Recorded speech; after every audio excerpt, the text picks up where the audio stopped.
Okay, everyone, I think we're going to get started here today now that we're all here. Thanks for showing up.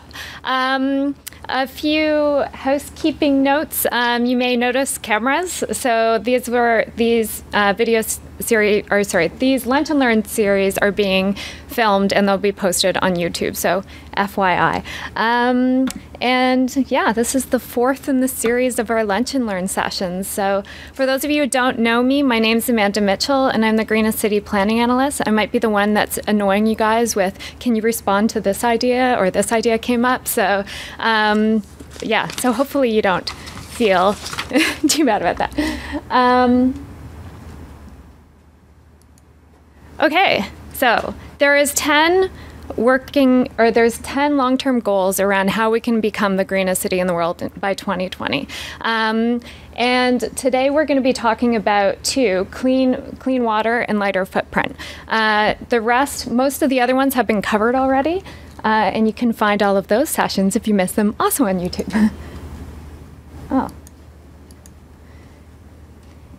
And just in terms a little bit about the structure on how the Greenest City 2020 plan is being created, we have this internal steering committee that's comprised of the working group chairs from all of the 10 different working groups, and all of the 10 different working groups are created around each one of the long-term goal areas. Each one of the long-term goal areas that has its working group also has the external advisory committee. So we have members from over 100 organizations that are being represented on these external advisory committees, and about 70 staff members that are involved with the interdepartmental working groups. So that's all going on internally, and while that process is going on, we also have this public dialogue discussion around green ideas, which is going on and informing this plan. So this is a screenshot today of the Talk Green to Us website. And I'm sure all of you have been to this website, know it in detail. So this is as of about an hour ago. So right now, the top ideas are cycling for everyone, encouraging vegan options for all, extend food waste collection program to include apartments and condos. So that's what's going on. We've had a lot of traction for this so far. As of about an hour ago, we have 545 ideas on the forum. There's over 1,500 voters or users that have been registered to talk about this.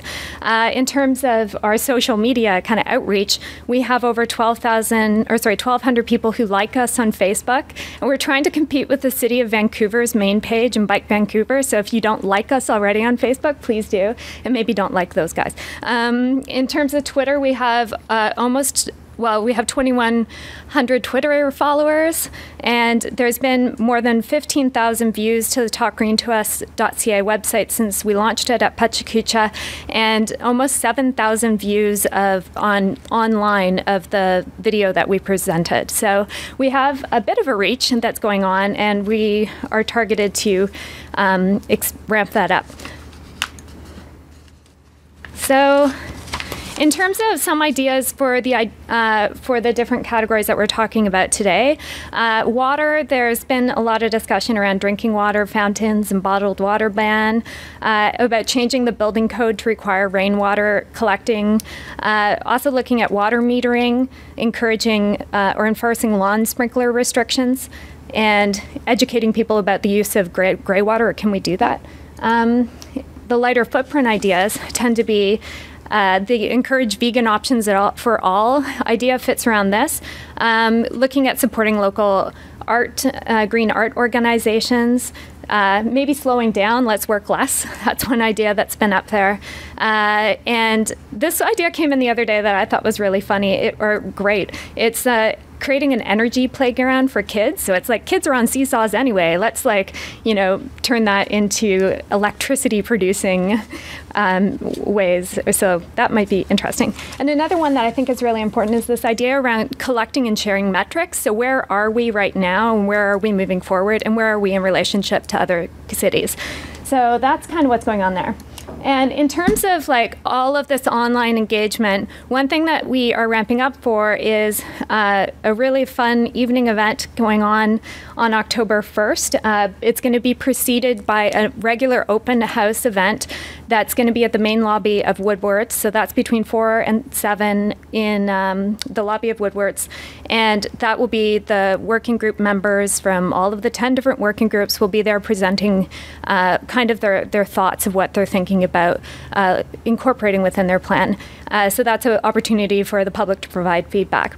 In the evening, we're doing a little bit of a fun activity around kind of an idea slam event. So the top 4 ideas from the panel, so most voted, most supported, most commented, and most innovative ideas will be presented to the mayor and a panel that includes Councillor Reimer, the Aaron Stevens, the president of Nature Path Foods, Tamara Varum, the chief executive officer of Van City, Janet Austin, the chief executive officer of YWCA, Matt O'Grady, the editor-in-chief of BC Business Magazine, and then Ching Ho, who is also a member of the Greenest City Action Team. So this event's going to be kind of fun. We're co-hosting it with Vancouver Public Space Network and the SFU City program. And it's being hosted by CBC Radio Bill Richardson, and we're going to have the Poet Laureate speak and musical performance from Beta Hilly, so that's going to be fun. Tickets are free, but you have to register online, so visit the website. So how you guys can help us spread the word. Well, first of all, we're pulling those ideas that will be presented at that forum on September 24th. So if there's an idea you really want to see presented, rally around it, tell your friends, get everyone to vote on it and their people to vote on it. And pretty much we'd really like you to personally invite people to join the Talk Green to Us website. Follow us on Twitter, like us on Facebook, and yeah, share ideas, respond. Let's do this. So that's pretty much what I want to say.